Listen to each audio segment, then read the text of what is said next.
made a formal request to move to another date, hopefully sometime when it's warmer.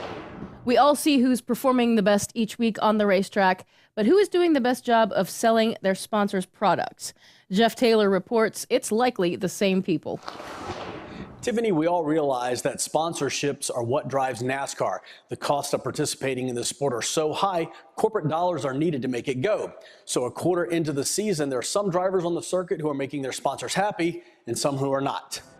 Kevin Harvick leads the way with nearly 7.5 hours of TV coverage in the first quarter. His sponsors have received 10% more exposure time than the next closest competitor, and that makes everybody associated with the number 4 team very happy. Meanwhile, Furniture Row, the sponsor for Martin Truex Jr., has received more media value to date in the first quarter of this year than it did in the entire 2014 season, and that's what happens when you keep the number 78 car up near the front of the pack. Both of these teams, in terms of sponsorship, have beaten out some of the biggest names in the sport so far this season, like Dale Earnhardt Jr., Jeff Gordon, Jimmy Johnson, and even Danica Patrick, who, of course, has not had a real good season, and she has lost her sponsor, GoDaddy, for the 2016 season.